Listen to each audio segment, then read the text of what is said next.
Karena sistem fiat itu justru melahirkan pemerintahan yang korup. Mau di manapun, ya. Gua akan buktikan sama kalian di sini. Next, kan cerita sedikit ya buat kalian yang belum kenal tentang uang itu apa. Karena di hidup kita, kalau misalkan tanya tentang cinta, ya kan? Cinta itu banyak dibuat dalam bentuk film, ya, Shakespeare, literasi. Tapi uang nggak pernah. Uang itu nggak pernah, bahkan nggak ada di kurikulum kita. Kalian diajarin akuntansi, tapi nggak diajarin apa itu uang. Jadi gue ajarin kalian tentang apa itu uang. Makanya itu new order of the ages. Gue mau kasih tau kalian uang itu apa. Zaman dulu orang udah tahu semuanya ya. Ada bulu, ya kan? Transaksi bisa pakai bulu, transaksi bisa pakai macam-macam, kerang. Tapi manusia itu punya mata yang unik terhadap emas dan silver. Yang bling-bling. Mereka suka sesuatu yang bling-bling. Para goldsmith ini muncul. Mereka menciptakan jadi satuan koin. Kenapa satuannya koin? Karena itu bisa ditimbang, enak. Gampang ditimbang, bisa dicek purity dari emasnya. Sedangkan kerang nggak bisa. Bulu nggak bisa, garam nggak bisa. Dia bisa cek purity dari emas. Para goldsmith ini nggak langsung berevolusi jadi pintar. Ini bisnis pertama mereka. Bisnis pertama mereka, karena mereka yang ciptain emasnya, ya kan? Mereka simpen di mereka punya vault. Warga sekitarnya, di Eropa lama, warga sekitarnya itu nyimpen juga emas di mereka. Jadi kalau kalian pikir sekarang, mereka ini sangat bodoh zaman dulu. Mereka itu jasa penyewaan tempat emas. Itu goldsmith bisnis pertamanya. Next. Nah, mereka figure something out. Bahwa orang yang nyimpan emas di sana, mereka nggak pernah cek emasnya. Jadi mereka keluarkan sertifikat of deposit kepemilikan emas. Ini yang pertama di dalam sejarah dunia. Ini dari Cina. Fiat pertama itu dari Cina. Mereka figure out, oke, orang belanjanya bukan pakai emasnya lagi. Bahkan mereka nggak pernah cek. Sampai reception itu mungkin udah isinya laba-laba gitu. Nggak pernah dicek emasnya. Mereka pikir, nah ini ada sistem pembayaran baru, yaitu kertas kepemilikan emas. Next. Akhirnya goldsmith jadi sangat kaya. Karena mereka punya bisnis baru. Yaitu bisnisnya bukan cuma mencetak kertasnya yang ada emasnya. Mereka hutangin kertasnya. Nah ini mulai asiknya di sini. Mereka mikir, gimana caranya gue cuanin lagi orang-orang bodoh ini. Mereka nggak pernah cek emasnya. Kita hutangin kertas yang kita bikin di emas mereka semua. Nah kalian perhatiin kata kuncinya. Emas mereka semua. Next. Jadi di Inggris ini pertama kali ada bank run. Ini bank run pertama di dunia. Orang-orangnya mikir, gila ini bankernya jadi kaya nih goldsmith. Bukan banker, sorry, goldsmith namanya dulu. Kok bisa? Gimana caranya mereka bisa jadi sangat kaya? Karena ini, bisnis meminjamkan uang fiat. Bisnis meminjamkan uang. Itu adalah bisnis yang paling kaya, makanya Andrew kaya. Ini gue kasih kalian gambaran yang gak ada di slide ya, tapi kalian coba visualisasi di otak ya. Ada lingkaran warna hijau sangat besar. Ya, anggap itu semua uang yang beredar fiat. Kalian kasih titik satu aja kecil. Titik yang kecil tadi, yang ngutangin orang, dia akan sangat besar. Dia akan serap semua economic value dari orang yang pegang cash. Nah, dari situlah bank itu diciptakan. Karena mereka ngebank run. Jadi di Inggris setua itu mereka ngebank run, mereka cek emasnya. Oh beneran ada. Karena mereka belum sebangsat itu. Mereka cuma pinjemin kertas yang ada emasnya. Dan emas mereka sendiri plus emas orang-orang itu. Jadi begitu orang itu datang, cek, ada, aman.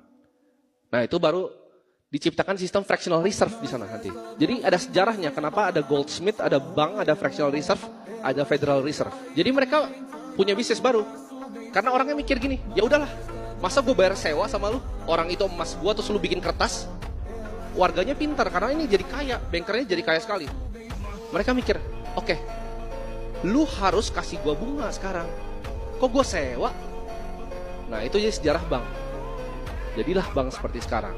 Ya, ada yang bungain, ada yang kredit gitu. Next, kalau kalian perhatiin zaman-zaman mungkin kalau di Indonesia Hindia Belanda, zaman-zaman VOC itu Eropa itu butuh ekspansi yang luar biasa.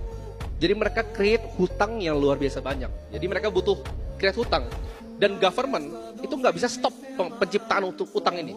Kenapa? Karena mereka butuh ekspansi, harus berhutang mereka untuk melakukan ekspansinya, nggak bisa enggak. Nah di sini akhirnya diciptakan fractional reserve. Jadi pertama kali ada fractional reserve itu 1:9. Artinya setiap satu emas yang kalian punya ada 9 unit kertas.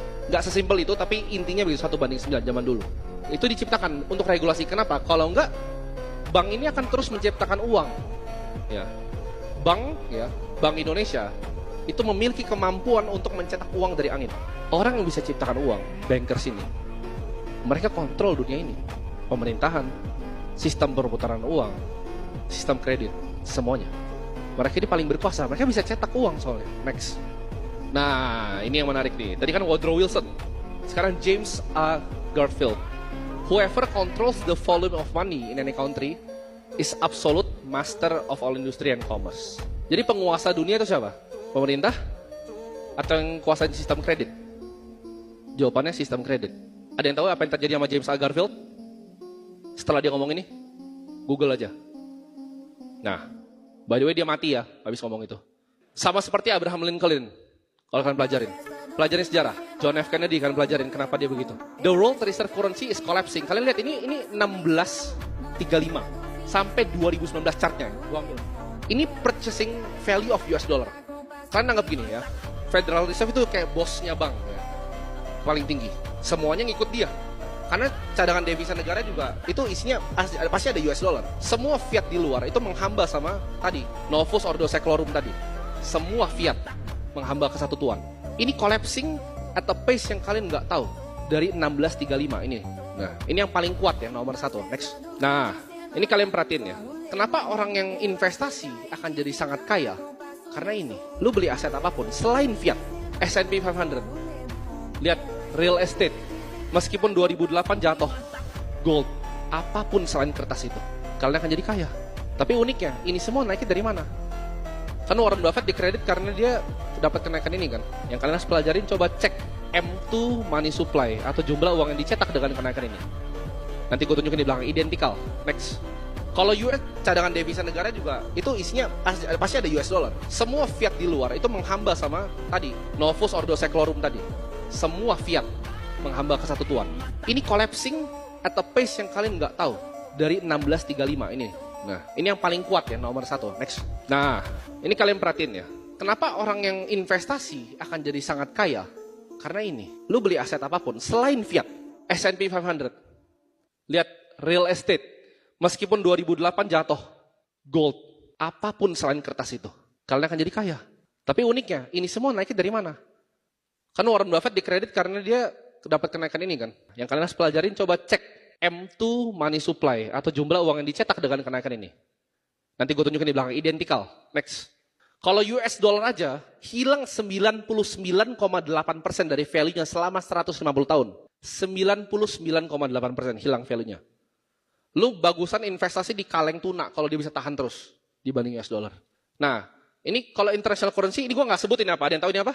Nah kan, gue kecoh kalian biar pakai 0,003 tuh. Kalau ini kripto ada yang mau beli nggak? Coba angkat tangan. Ada yang tahu ini shitcoin apa? Ada yang tahu nggak? Apa?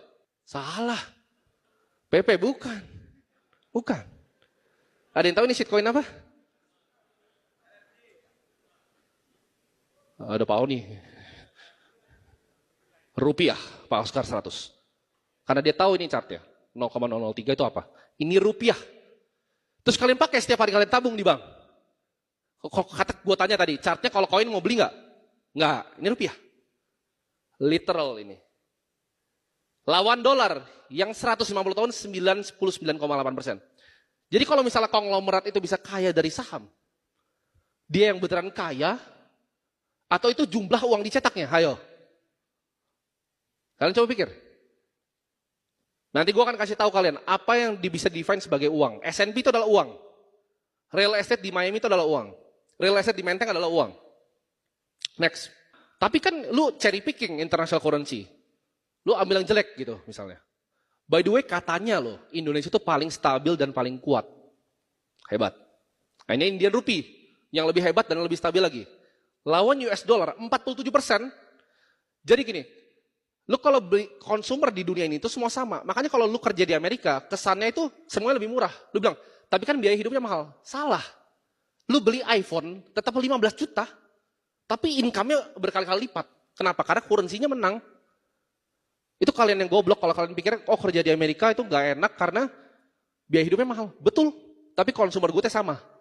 Ya, itu ilusi yang orang di dunia fiat tuh gak bisa sampai otaknya. Nah Indian Rupee nih, 47% loh US dollar. Next. Ini dia chart yang gue bilang tadi. Jadi kalau lu invest di S&P 500 yang katanya 7% setahun, compounded, lo tempel sama M2 supply-nya. Ini chart yang bikin gue keluar 100% dari saham. Coba, kalian kalau nggak percaya gue, buka di Google. M2 Money Supply Indonesia, lawan sama IHSG. Ayo. Menang mana? M2, kalau di Indo. Ini di US. Global M2 Supply, S&P 500. Mereka matching, karena smart money-nya tahu bahwa ini adalah uang sebenarnya. Jadi matching. Next. Nah, ini adalah aset kelas yang bisa outperform monetary inflation. Commodity, lu pasti mampus. Cash, lu pasti mampus. Ini inflasi ya, 2% nih. Baseline bawahnya 2%.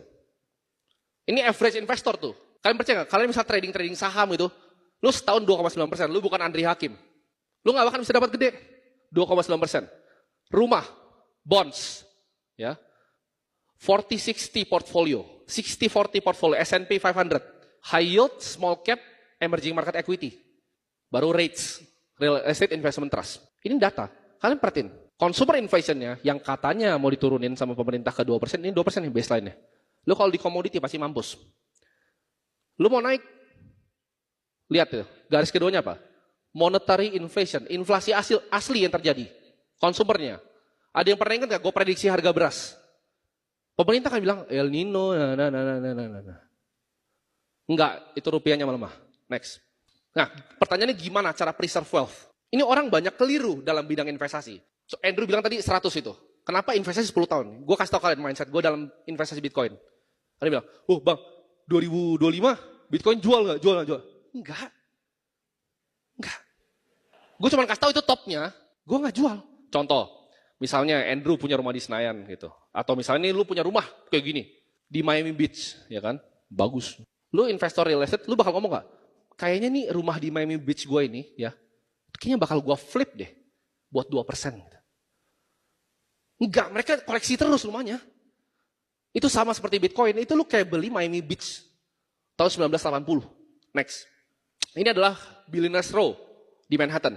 Ini apartemen paling mahal, Ken Griffin beli sini $200 juta. Bitcoin tuh kayak kalian dapat kafling di sini tahun 1900, itu sekarang. 21 juta koin itu kafling sih kalian. Jadi cara visualisasi gini, lu investor properti, ya karena Bitcoin itu adalah cyber property.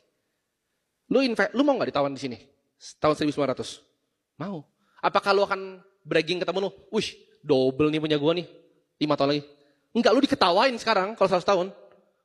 Lu tahannya 100 tahun. Ya, next. Kenapa dia bisa gua sebut dengan cyber property? Karena propertinya, Bitcoin itu sound money. Ya. Ini adalah ilustrasi dari mining. Tapi yang penting bukan ini. Next yang penting. Ini data terbaru hari ini. Ya. Per hari ini, ya, Bitcoin itu reach 500 exahash. Ada yang ngerti nggak? Udah ikut akademi kripto nggak ngerti. Nanti gue bikinin modulnya ya. Ada yang tahu nggak artinya apa? 500 exahash. Nyampe nggak kalau otak kalian 500 exahash itu apa? Dulunya 480 sampai 460. Hari ini baru tembus 500. Ini adalah computing power lebih kuat dibanding semua server Google, semua server Amazon, semua server Huawei Cloud, semua server Alibaba digabungin jadi satu. Nothing compared to 500 exahash. Ini computing power yang protect network kita. Dan kalian bilang bisa dihack, idiot. Bodoh itu, kebodohan. Ya lu temuin dulu quantum komputer, lu tutup matahari pakai Dyson Sphere, nah baru lu hack ini. 500 exahash. Impossible. Next. Ini gue mau kasih tau kalian, tadi Andrew bilang benar juga. Timing the market itu adalah fool's game. Kenapa? Faktanya. Ini FTSE ya, ini dari JP Morgan Asset Management. Walaupun Jamie Dimon benci Bitcoin, tapi gue pakai di sini, risetnya nggak apa-apa lah. Ini FTSE ya, buat kalian yang masih pegang saham atau apa. Lu kira lu bisa timing the market, lu miss 50 hari terbaik, lu di bawah Fiat, minus 5,1. Lu miss 30 ya, 2,1, minus 2,1, minus loh. 30, nggak gampang loh. Nangkep 30 hari terbaik, kenapa? Karena saham, misalnya BCA atau Bitcoin, bahkan Bitcoin. Ada yang kemis nggak Bitcoin? Dan kami mikir, aduh harusnya dulu ikut borong Bitcoinnya Timothy, ada yang gitu nggak? Kemis. Oh, no. Taat semua. Ya kan, asik, taat semua. Karena kalau kalian kemis, gue yakin kalian ada cuman malu angkat tangan. Di 38 ribu, ntar turun. Terus dia terbang sehari 44 ribu, itu maksudnya ini. Ini terjadi di semua aset kelas, ya, saham, Bitcoin, dan apapun. Lu miss cuman 10. Ini kalau 50 monyet-monyet biasanya ya. 30, ini average kalian mungkin. 10 miss 10, cuman 1,7%. di FTSE. 10 trading days. Kalau lu full invested, merem, itu 5,1%. Ini di FTSE tapi bukan Bitcoin ya. Itu adalah indeks. Hampir impossible untuk kalian bisa tahu exactly when and where. Next. Ini adalah consumer dan monetary inflation. Kalian lihat. Ini big short hedge fund pulls out of 1,6 billion bets. Ini covered calls ya. Jadi jangan salah, ini nggak totalnya segini. 160 juta dolar lah kira-kira. Ini contoh. Karena kita nggak bisa kontrol apa yang mau dilakukan sama Jerome Powell. Ini terkenal kan? Michael Burry. Big Short. 2008. Jadi film. Short habis dia. Terus kalian pikir kalian Michael Burry bisa short Bitcoin. Short. Miskin kalian. Kenapa? Karena shorting, kalian harus pikir pakai logika. Shorting itu downside-nya kerugian. Kerugiannya unlimited. Tinggi sekali. Kalau dia naik terus, lu akan rugi terus. Sedangkan untung lu cuma sampai 0, which is nggak mungkin. 20 ribu aja nggak mungkin, 0 nggak mungkin. Ada yang pernah perhatiin nggak pojok AVS? Kalau ini banyak nih pojok AVS. Berapa kali dia pernah nge-short? Jawabannya nggak ada. Karena itu adalah asymmetrical bet yang nggak wise untuk diambil. Next. Nah ini data yang menarik nih. Lu pikir lu bisa beat the market kan kalau di US? Kalau di Indo ini ganti pakai The Magnificent Banks ya. BCA, BRI, BNI, dan lain-lain. IHSG cuma ditarik kan, karena biasa naik. Gue masih ada, masih ingat gue. Lu tanya saham apapun, mungkin sekitar 500-600, gue masih hafal laporan keuangannya apa di kepala gue. Magnificent Seven, Meta, Amazon, Apple, Microsoft, Google, Tesla, Nvidia. Indeks returnnya plus 71%. Kalian lihat, 7 largest company, itu 29% kenaikan semua marketnya. Dan lu yakin lu bisa pilih itu? Yakin kalian? Bisa pilih jarum di tumpukan jerami. Mau main saham US gitu. Nearly impossible. Kecuali lu punya edge yang hitam, black edge namanya. Baca bukunya, black edge. Cara masuk ke ruangan tertentu, cara tahu informasi tertentu. Itu gue jamin bisa cuan. Tapi for the average investor, yang kalian laporan keuangan, oh ini ya, pasti miskin. Next. Ini yang akan membuka mata kalian. Ini asumsi ya, asumsi. Asumsi monetary inflation di 7%. Nah buat kalian yang masih berinvestasi di luar dari Bitcoin, gue kasih tau kalian. Kita asumsi ya, monetary inflation tadi kan 8%, gue turunin 1%. 7%. Bond yield masuk akal 3,5%. S&P return historical 7%.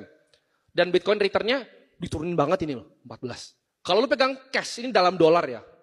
Itu jadi 1 juta dolar, 2.123 dia bilang, tapi kan gue udah mati. Lu mau jadi investor, lu mau bikin keluarga lu kaya atau enggak gitu. Itu jadi 977 dolar. Ya. Kalau lu beli bonds, sejuta dolar, jadi 31.250. Kalau lu invest S&P, akan sama. Kenapa? Ini asumsinya, kalian hitung aja sendiri, tabel ini. Hitung sendiri. Kenapa sama? Karena itu M2 monetary inflation ya. Karena ini nih, monetary inflation of 7%, S&P-nya 7%. Sebenarnya bukan asumsi, ini historical. Kalian tracking aja coba. Yang tadi chart US dollar gua lawan consumer goods itu sebenarnya 8,93%. Ini salah, ini gua turunin aja. Kalau lu invest di S&P setengah, Bitcoin setengah, jadi 512 juta dolar. Lu invest semua di Bitcoin, nah 1 billion dollar. Ada yang tahu nggak? Ini kan USD ke USD ya atasnya. Cash ini USD ke USD. Ada yang tahu nggak? Kalau USD ke ARS, yang tadi Argentina gue bilang, 0,071 sen, mampus nggak lu jadi orang Argentina? Apakah itu salah mereka? Mereka kerja keras loh. Apakah itu salah mereka? Bukan. Salah siapa? Nah yang tadi disebut presiden-presiden, gue nggak bisa sebut. Next. Ini adalah hal yang kalian harus tahu. Ya, purchasing power itu turun. 1920 sampai 2020. 100 tahun tuh begini. Nah, ini shitcoin nomor 1.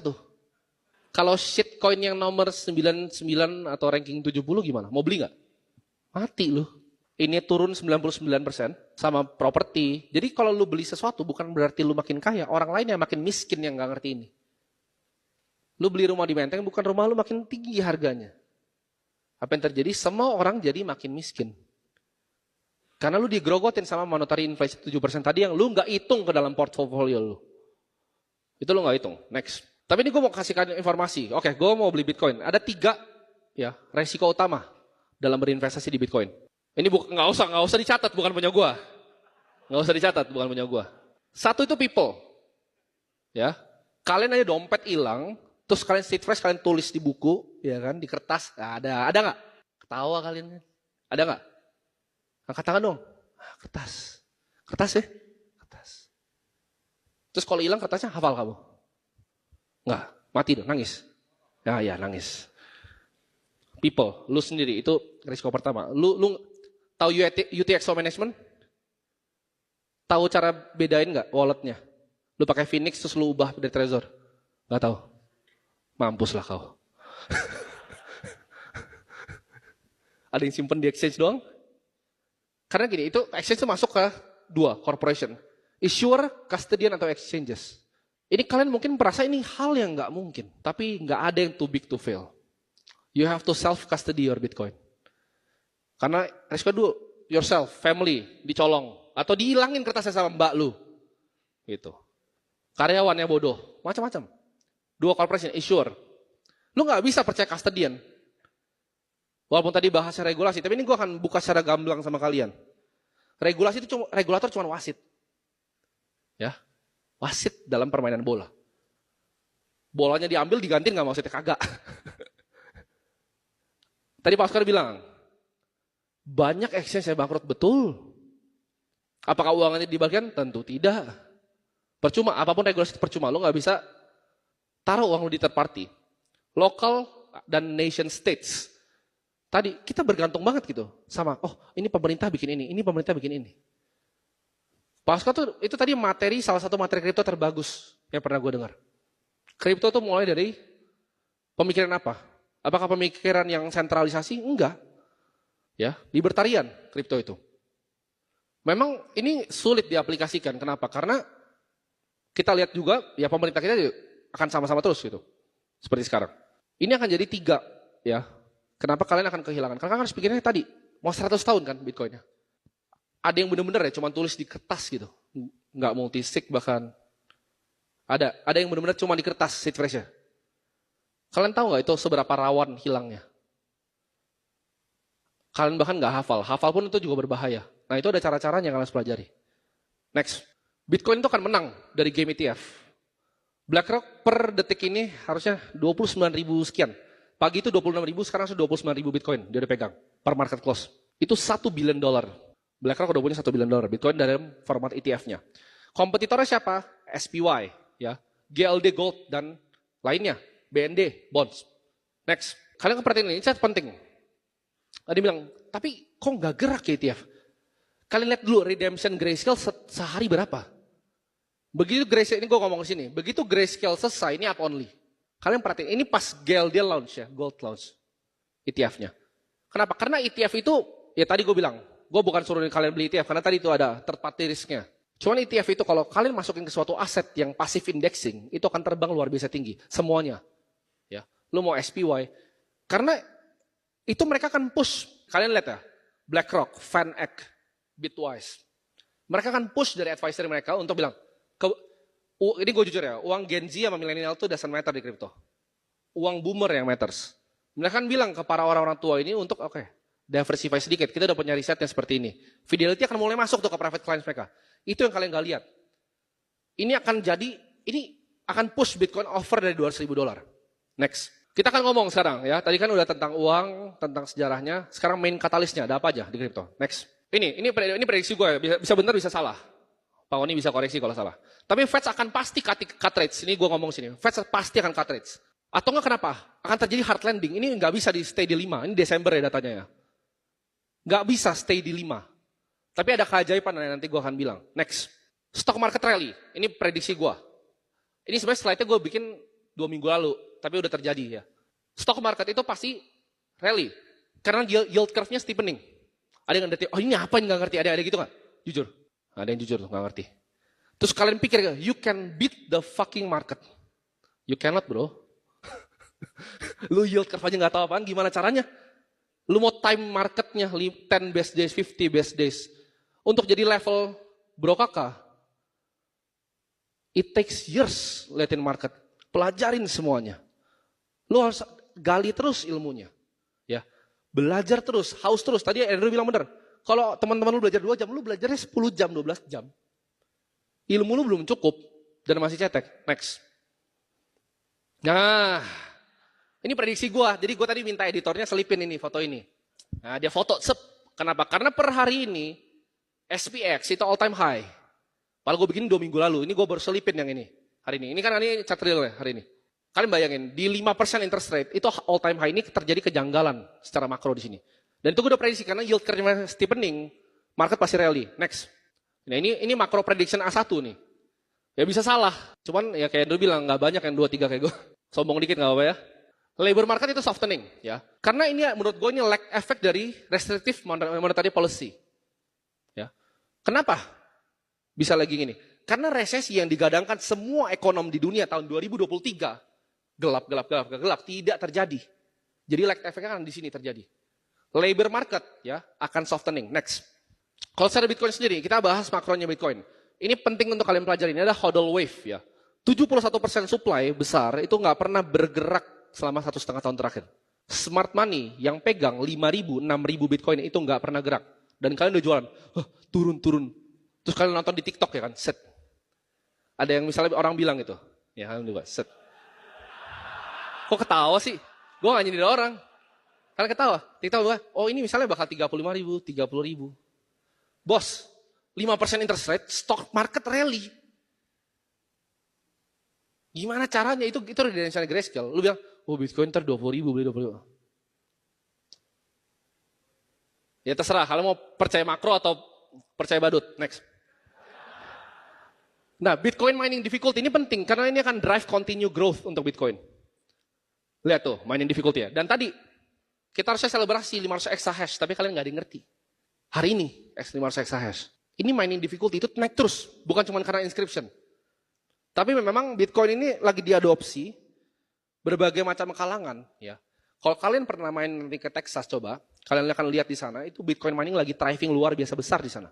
Dan mining di seluruh dunia, termasuk di Indonesia, itu besar-besar minernya. Ini akan drive Bitcoin 100.000, 125.000, 150.000, chart ini. Next. Nah, kalian inti dari semua ini, ya udahlah, gue nggak ngerti yield curve, gue nggak tahu interest rate itu apa, gue mau tahu harganya berapa. Ya atau ya, kayak motivator nih. Ya. Nyindir terus. Ya atau ya. Jadi bear, nah gini kalau bikin prediksi, ada bear-nya, ada base case, ada bull case. Bear case-nya 65.000, ya. Base case-nya 100.000, 1,5 miliar yang gue selalu ngomong. Dan bull case-nya itu di $160.000. Ini prediksi gue. Kalian foto aja, ya. Kalian buktiin itu chartnya nih, ini udah gue dikasih timeline-nya. Ini detail loh timeline. Itu di 2025 naik sedikit. Gue ngomong 2025 Februari dari kapan? Udah lama kan? Nah ini. Pasti terjadi. Ya, inevitable. Next, sudah habis harusnya. Nah, sudah habis. Ya, sebenarnya nggak ada Q&A karena waktunya nggak sempat. Nanti kita bikin Q&A nanti. Ya, jadi itu semua untuk materi hari ini. Kita akan lihat Bitcoin di 2025 Februari. Ya, di 100.000 per koin minimal. Dan kalian pertama dengar di sini. Itu tadi, kalau tanya, oh makronya apa? Itu semua gue udah jabarin. Ya udah, lu boleh tepuk tangan sekarang.